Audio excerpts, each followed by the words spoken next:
A'udzu billahi minasyaitonir rajim.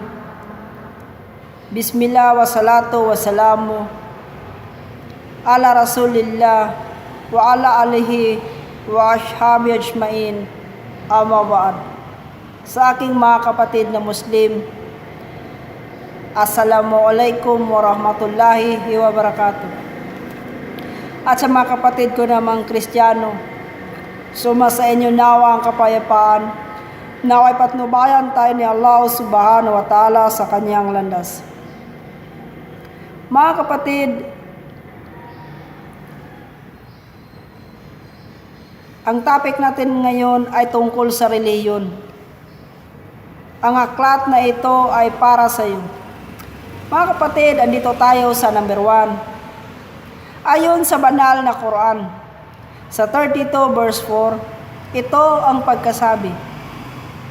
Ang Allah ay siyang lumikha ng kalangitan at kalupaan at ng lahat ng nasa pagitan nito. Mga kapatid, mismo ang Allah subhanahu wa ta'ala ang nagsabi na siya ang lumikha ng langit at lupa. Nilikha niya ang langit at lupa dahil siya ay mapangyarihan. Walang taong makakatulad sa kanya na kaya niyang gawin ang ginagawa ng Allah subhanahu wa ta'ala. Kahit sino mang tao dito sa mundo, walang makakagaya sa kanya. Lahat ng ating nakikita, lahat ng ating hindi nakikita, nilikha ng Allah subhanahu wa ta'ala ang lahat ng iyan. Bagkus siya ang ala ng lahat ng mga tao at siya ang lumikha ng mga tao. Dito tayo sa number 2, mga kapatid.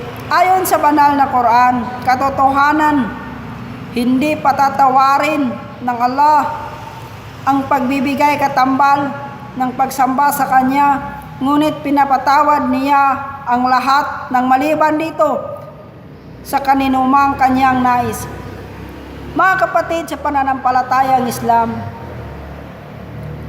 kapag tayo ay nakagawa ng kakatambal sa Allah, ito ay sinabi ng Allah subhanahu wa ta'ala na hindi Kanya tatanggapin. Kahit gaano kalaki ang iyong kasalanan, kahit ano pa ang nagawa mo, maghingi ka ng tawad kasi ang Allah natin ay maawain. Kahit isipin natin ang kasalanan natin parang isang bundok na, mga kapatid. Pero ang kapatawaran ng Allah subhanahu wa ta'ala, kasing lawak ng karagatan, yan ang pagmamahal ng Allah subhanahu wa ta'ala.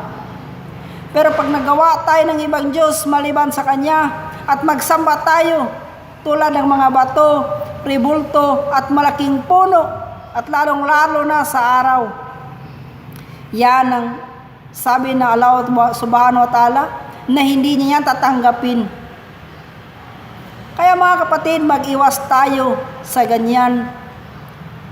Patatawaran ng lahat ng Allah subhanahu wa ta'ala ang lahat, pero ang pagsamba sa iba na kakagawa ng katambal sa Kanya, yan ang hindi niya matatanggap. Mga kapatid, dito tayo sa number 3. Sa banal na Quran, sa 3 verse 185. Ang Allah ay nagsabi, ang lahat ng tao ay makakaranas ng kamatayan.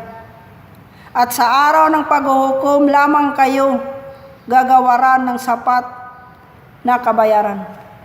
Mga kapatid, lahat tayo dito sa mundo ay makakaranas tayo ng kamatayan. Kahit saan ka magtago, hindi mo to matatakasan ng kamatayan. Dapat isipin natin sa hindi pa dumating sa atin ang kamatayan na yan, magawa tayo ng kabutihan. Sambahin natin si Allah subhanahu wa ta'ala kasi wala nang ibang sambahin maliban sa Kanya. Kasi siya ang nagawa sa atin. Sa Kanya lang tayo magpapasalamat at humihingi ng kapatawaran. Wala nang ibang taong mapapatawad sa atin kundi ang Allah subhanahu wa ta'ala lamang. Mga kapatid, sa pananampalatayang Islam, lahat tayo haharap sa Allah subhanahu wa ta'ala sa araw ng paghuhukom. Sana hindi pa dumating ang ganyang mga pangyayari. Sana tayo isipin natin na mahirap ang parusa. Dapat sa ngayon mga kapatid, magawa tayo ng kabutihan. Kasi tinitimbang ng Allah subhanahu wa ta'ala, kung matimbang ang iyong ginagawa na mabuti, maparaiso ka. Pero kung mas mabigat ang iyong ginagawang kasalanan, mga kapatid, sa impyerno ka.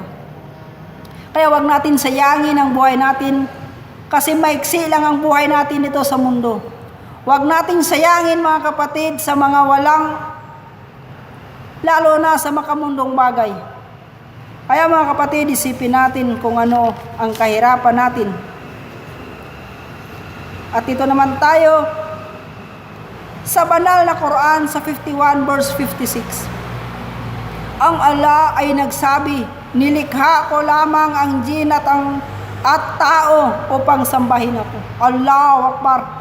Nilikha ng Allah subhanahu wa ta'ala ang tao at ang jin para sambahin siya. Pero anong ginawa natin? Ginaya natin ng Allah subhanahu wa ta'ala na hindi rin tayo nagsasamba. Bagkus mga kapatid, isa lang ang hindi nagsasamba, ang Allah subhanahu wa ta'ala. Kasi nilikha kanya para sambahin siya. Hindi na nilikha kanya para gayahin siya mga kapatid. Isang malaking kasalanan yan mga kapatid. Sa ngayon, hindi mo pa tinatakutan ito kapatid kasi buhay ka pa. Gaya ng sinabi ko sa inyo, maiksi lang ang buhay natin dito sa mundo. Dapat huwag nating sayangin. Ngayon, masaya ka pa kasi buhay ka pa. Masaya ka pa sa ngayon kasi marami ka pang pera, ganun. Pero pag patay ka na kapatid, huhugutin ni mo malakalmaut ang iyong kaluluwa. Lalo na pag hindi ka mananampalataya sa ating libingan, nakakaranas na tayo ng mga parusa mga kapatid. Sana isipin natin, ang hirap talaga. Mga kapatid, andito tayo sa banal na Quran sa 3 verse 19. Ang Allah ay nagsabi, katotohanan ang pananampalataya sa paningin ng Allah ay ang Islam. Allahu Akbar. Pagsunod, pagsuko at pagtalima sa Kanya, ginawang ganap ang tulong sa inyo at pinili ang Islam bilang inyong relihiyon. Allahu Akbar. Mismo ang Allah subhanahu wa ta'ala ang nagpili sa ating relihiyon. Isipin natin mga kapatid, imposible malito pa tayo at maghanap pa tayo ng ibang relihiyon. Mismo ang tagapaglikha ang nagsabi, pinili ko ang relihiyon Islam para sa inyo. Allahu Akbar. Dapat isipin natin, ang ganda ng mahal tayo ng Allah subhanahu wa ta'ala. Siya mismo ang nagpili ng relihiyon. Subalit anong ginawa mo? Muslim ka kasi ang sabi ng Allah, kahit Muslim ka, kapag hindi mo nasunod ang sabi ng Allah dito, na pagsunod, pagsuko at pagtalima, kapag hindi mo yan magawa kapatid, at pag hindi ka rin nagsasala, wala. Muslim ka lang sa pangalan mo kapatid. Kasi ang tunay na Muslim sumusuko, tumatalima sa utos ng Allah subhanahu wa ta'ala. Mga kapatid, wag nating isipin na hanggang dito lang tayo sa mundo. Isipin natin ang sa kabilang buhay. Kung dito sa mundo naghihirap tayo araw-araw nagtatrabaho, halos magkasakit at mamatay tayo sa paghanap buhay natin. Hindi man tayo mayaman dito sa mundo, itaguyod mo yung 5 sala, mga kapatid. Bagkus doon kayayaman sa kabilang buhay. Sa kabilang buhay, hindi ka na magising ng umaga para magtrabaho, maghanap buhay. Bagkus doon sa paraiso, wala ka nang hahanapin. Lahat ando na. Makamit lang natin yan, mga kapatid, kapag tayo ay mananampalataya ng totoo sa Allah subhanahu wa ta'ala. Lahat tayo, minahal tayo ng Allah subhanahu wa ta'ala. Alam natin na hindi tayo perpekto. Tao tayo, nagkakamali. Pero isipin din natin na hindi habang buhay andito tayo sa mundo, ang isipin natin ang sa kabilang buhay. Mga kapatid, andito tayo, nasasaad din sa banal na Quran sa 3 verse 85. Sino man ang nagnanais ng ibang relihiyon maliban sa Islam, pagsunod, pagsuko at pagtalima sa Allah, kalanmay hindi ito tatanggapin sa Kanya. Allahu Akbar. At kung sinong magawa ng ibang relihiyon maliban sa Islam, ito ay hindi tatanggapin ng Allah subhanahu wa ta'ala. Tandaan natin, mga kapatid, mahal tayo ng Allah.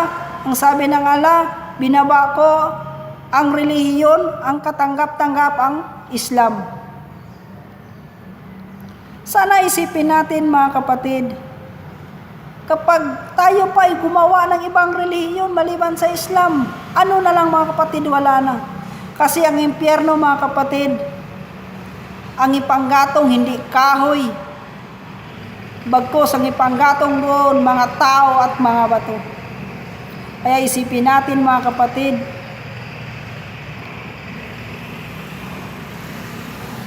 na wag na tayong maghanap ng ibang relihiyon. Mismo ang Allah subhanahu wa ta'ala ang nagsabi na ginawa nilang ganap ang relihiyong Islam. At huwag kayong magawa ng ibang relihiyon at maliban sa Islam. Allahu Akbar. Andito tayo sa panghuli sa banal na Quran 2:156. Katotohanan tayo ay nagmula sa Allah at sa Kanya rin tayo muling babalik. Mga kapatid, sa pananampalataya sa Allah subhanahu tayo nanggaling at sa Kanya rin tayong babalik. Ang tanong natin, mga kapatid, sa ating pagbalik sa Allah subhanahu wa ta'ala, kumusta na ang iyong pananampalataya? Nasunod mo ba ang mga utos ng Allah subhanahu wa ta'ala? Kapag hindi natin masunod, mga kapatid, isipin natin, naghihintay sa atin ang malaking parusa. Kasi ang pananampalataya dito sa mundo, kapatid, kahit mananampalataya ang iyong nanay, iyong tatay, iyong mga kapatid, hindi kanila madadala, mga kapatid. Bagkus ang kaligtasan ng tao ay nasa iyong sarili, individual ang ating kaligtasan. Isipin natin, mga kapatid, habang maaga pa, magawa ka ng kabutihan, magbigay ka sa mga tao, magsadaka ka. Kapag mayroong kakayahan, mag-hajj ka. Mga kapatid, huwag nating sayangin ang yaman natin dito sa mundo at kinikimkim natin ang yaman natin. Kasi ang yaman natin hanggang dito lang yan sa mundo. Ang isipin natin ang kabilang buhay. Lahat tayo mamamatay, bubuhayin muli. At doon na ang sinasabi lang na araw na of judgment. Araw ng paghuhukom, mga kapatid. Lahat ng mga ginagawa nating masama, lihiman o hayag, hindi yan palalagpasan ng Allah subhanahu wa ta'ala. Lahat tayo haharap sa Kanya. At hinanda ng Allah subhanahu wa ta'ala ang malaking impyerno para sa taong hindi mananampalataya. Kaya isipin natin at hilingin natin na sana hindi tayo mapabilang doon sa itatapon sa impyerno. Mga kapatid, sa pananampalatayang Islam, huwag na tayong mag-alinlangan pa. Kasi mismo ang Allah subhanahu wa ta'ala binaba ko ang relihiyon ay ang katanggap-tanggap ay ang Islam.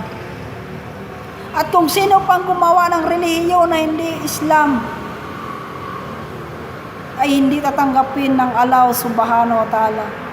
Ganyan tayo kamahal ng ating Allah subhanahu wa ta'ala. Sana isipin natin, habang buhay pa tayo, hindi lahat ng pagkakataon maging okay tayo. Nakakaramdam din tayo ng pagod at sakit ng katawan. Hindi natin alam ang ating kamatayan. Ang tanong sa ating kamatayan, kung nagawa mo na ba ang mga utos ng Allah subhanahu wa ta'ala? Kapag hindi mo yan nagawa, mga kapatid, ako'y nalulungkot. Kasi ang sabi sa Quran, mga kapatid, ang impyerno mapupuno ng mga makakasalanan. Sana, mga kapatid, isipin natin habang nito pa tayo sa mundo, magsamba tayo, magpasalamat tayo sa Allah subhanahu wa ta'ala. Ang tunay na pagpasalamat sa Allah subhanahu wa ta'ala, araw-araw ka magpasalamat, at huwag ka magpasalamat kung nakatanggap ka ng biyaya. Pasalamatan mo rin ang mga masama na dumating sa buhay mo. Kasi yun ay mga biyaya rin yan na dumating sa iyo. Kaya huwag nating sisihin. Kung nagkasala man tayo at nakagawa tayo ng mga ganon tapos sinisisi natin na ganon, puro problema, hindi, mga kapatid. Bagkus yun ay binigay ng Allah sa iyo kasi ayaw niya mapahamak ka. Lalo na kapag may gusto tayo na nanais para sa ating gusto na natin talaga. Hindi yun ibigay o pinahintulot ng Allah subhanahu wa ta'ala kasi alam niya masama ang kantungan mo doon. Kaya, mga kapatid, sa konting video na to, sana may makukuha tayong aral. Kahit papano, at isipin natin ang pagmamahal ng Allah subhanahu wa ta'ala. Kahit yun lang ang isipin natin, yung relihiyon na katanggap-tanggap ay ang Islam lamang. Huwag na tayong magawa ng ibang relihiyon. Kasi yun na lang ang binigay ng Allah subhanahu wa ta'ala sa atin ng relihiyon. Sana isipin natin na hindi tayo hanggang dito na lamang. Mga kapatid, hanggang dito na lamang sa mga kapatid kong Muslim. Assalamualaikum warahmatullahi wabarakatuh.